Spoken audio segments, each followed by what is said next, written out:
आज मैं आपके साथ सुपर टेस्टी सुपर हेल्दी आटे की नान खटाई की रेसिपी शेयर करने जा रही हूँ।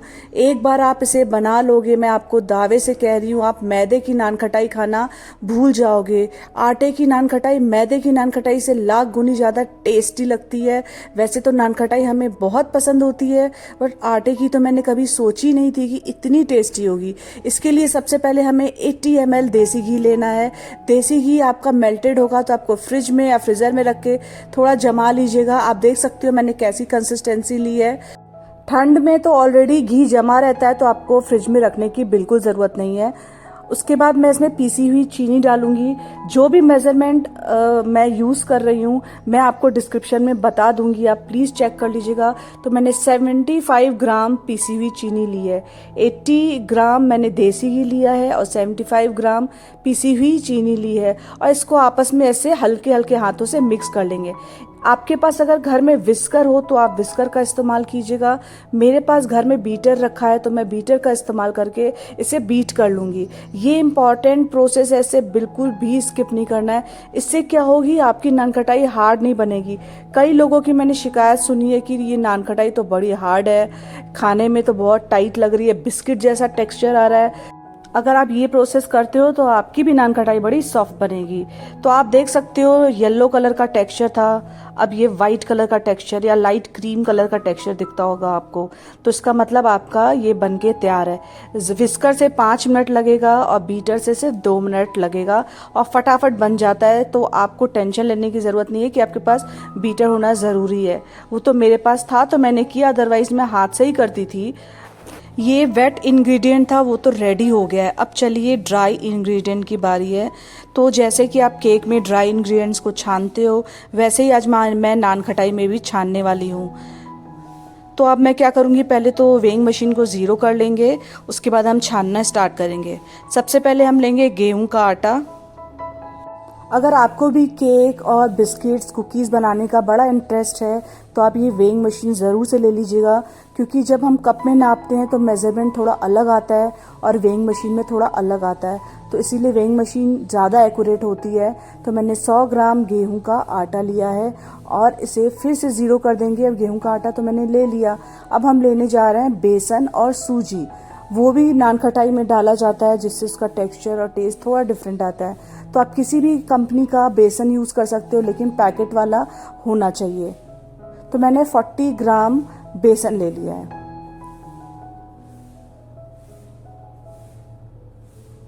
अब फिर हम वेइंग मशीन को ज़ीरो कर देंगे।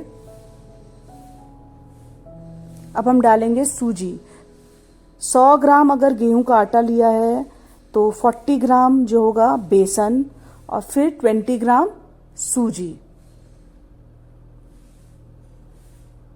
1 या 2 ग्राम एक्स्ट्रा हो गया है तो कोई दिक्कत की बात नहीं है। वेइंग मशीन में वैसे भी कभी पंखा चलता है तो भी आपको एक्यूरेसी पूरी प्रॉपर नहीं आती है, तो जब भी आप वेइंग मशीन में कुछ भी करो तो फैन ऑफ कर दीजिएगा। अब मैं डाल रही हूँ चुटकी भर नमक, 1/4 teaspoon baking soda, 1/4 teaspoon baking powder.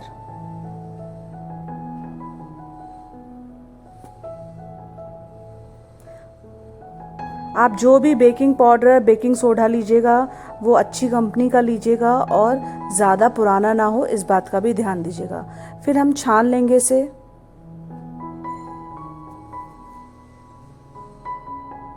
अब लास्ट में मैं इलायची पाउडर डाल रही हूँ, 1/4 टीस्पून इलायची पाउडर। आप चाहे तो छानने वक्त भी आप डाल सकते थे, लेकिन मेरा जो थोड़ा सा मोटा है ये इलायची पाउडर, तो वो छन्नी में मैं डालती तो वेस्टेज होता, इसलिए मैं लास्ट में इलायची पाउडर डाल रही हूँ। इसको सबसे पहले हल्के हाथ से मिक्स कर लेना है। जैसे आप आटा गूंथते हो वैसे बिल्कुल भी मत गूंथ दीजिएगा इसको। ये जब भी हम बनाते हैं कुकीज़ या कुछ भी, उसे हल्के हाथों से बनाया जाता है और डो को बस समेटा जाता है, हमें ना कि गूंथा जाता है। तो मैंने सबसे पहले तो सारे इंग्रेडिएंट को मिक्स करना इम्पॉर्टेंट है, तो मैंने हल्के हाथों से सबको मिक्स कर लिया है। अब क्या करेंगे, डो को मैं पकड़ पकड़ के सारा समेट ली हूँ, कुछ भी नहीं किया है मैंने, बिल्कुल मसला नहीं है, गूथा नहीं है, बस समेट लिया है। समेटने के बाद आपको इमीडिएटली फ्रिज में रख देना है 10 से 15 मिनट के लिए। अगर आपके पास टाइम नहीं है इतना, आप फ्रीज़र में रख दीजिए 5 मिनट के लिए, ठीक है। आप डो देख सकते हो कितना परफेक्ट बन के तैयार हुआ है।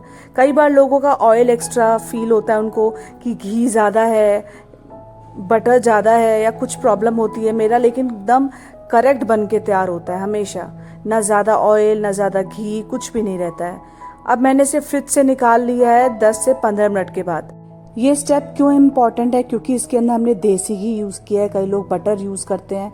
तो क्या होता है जब हम बेक करते हैं ना, इसका ऑयल जो होता है वो मेल्ट हो जाता है और बाहर, और उसकी जो शेप होती है कुकीज़ की वो फैलने लगती है। तो फ्रिज में रखने के बाद जब हम बनाते हैं तो जो उसका फैट होता है वो इंटैक्ट रहता है और ये अपने शेप में रहती है। और जब इसे हम बेक करते हैं तो बाहर से तो ये क्रिस्पी लगेगी आपको देखने में, बट अंदर से ये काफ़ी सॉफ्ट रहेगी। इसे मैंने वेइंग मशीन में वेट कर लिया है। अगर आपके पास ना हो तो आप अंदाजे से कर लीजिएगा। पहले तो लोग अंदाजे से ही करते थे, अब लोग सेल करते हैं तो हर एक चीज़ को मेज़र करते हैं। हमें तो सेल करना नहीं है, जिन्हें सेल करना है तो वो 25 ग्राम्स का ले सकते हैं या 20 ग्राम्स का एक पेड़ा ले सकते हैं। इससे लगभग मेरी 14 से 14 to 15 नान खटाई बन के तैयार हो गई थी और 2 दिन में ओवर भी हो गई। इतनी अच्छी बन के तैयार हुई थी।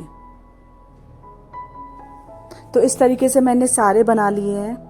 जब भी आप कुकीज़ बनाओ ना, कुकीज़ का एक गोल्डन रूल होता है, आप इसको केक की तरह प्रॉपर परफेक्ट टाइम तक बेक नहीं करोगे। इसे अंडर बेक करके निकाला जाता है, क्योंकि ज़्यादा बेक करने से कुकीज़ हार्ड हो जाती हैं और जलने का भी डर होता है। और इसके ऊपर मैंने इस तरीके से क्रॉस का निशान लगा दिया है। ये मेरी दादी करती थी नान खटाई में, तो मैं भी वैसा ही उनको फॉलो कर रही हूँ। इससे क्या होता है, बेकिंग काफ़ी जल्दी होती है और अंदर तक अच्छे से बन के तैयार होता है। सब में मैंने इसी तरीके से क्रॉस का निशान दे दिया है हल्के हल्के हाथों से। अब हम इसे मैंने सबसे पहले अपना जो कन्वेक्शन मोड है, मैं माइक्रोवेव में ही बनाती हूँ, लेकिन कन्वेक्शन मोड में तो मैंने 160 डिग्री पे 10 मिनट्स के लिए प्री हीट करने के लिए रख दिया था। ठीक है, अब मैं उसमें रखने जा रही हूँ। सबसे पहले मैंने ऊपर से पिस्ता लगा लिया है। अगर आप चाहें तो कोई भी ड्राई फ्रूट्स यूज़ कर सकते हैं या कुछ भी ना लगाएं, चलेगा घर पे अगर आप खा रहे हो तो। अब मैंने इसे सबसे पहले 10 मिनट दिया है, क्योंकि मैंने आपको बताया था कुकीज़ ज़्यादा उसको बेक नहीं किया जाता है, तो मैंने 10 मिनट का टाइमर लगाया था। उसके बाद फिर मैंने 5 मिनट का और लगाया था। हो सकता है आपके ओवन में कम टाइम लगता हो, तो आप क्या कीजिएगा, 10 मिनट बनाने के बाद पीछे से एक बार चेक कर लीजिएगा इसका पीछे का कैसा टेक्सचर आया है। ठीक है, अगर आपको लगे पीछे से ब्राउन हो गया है तो आप बंद करके बाहर रख दीजिएगा। अब मेरी कुकीज़ बन के तैयार हो गई है, तो मैं इसे निकाल ले रही हूँ। आप पीछे से देखिए इस तरीके का टेक्सचर आना चाहिए। उसके बाद मैंने बाहर निकालने के बाद इसी ट्रे में ही रख दिया था, बेकिंग ट्रे में, और जो भी पकनी होगी अच्छे से पक जाएगी। फिर ठंडा हो गया था तो फिर मैंने निकाला। और अगर आपको लगे कि आपकी ज़्यादा ओवर बेक हो गई है तो आप ट्रे में से निकाल के बाहर रख दीजिएगा, ट्रे में रहने मत दीजिएगा, नहीं तो वो और जल जाएगी।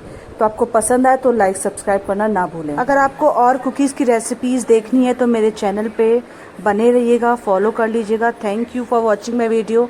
Bye everyone.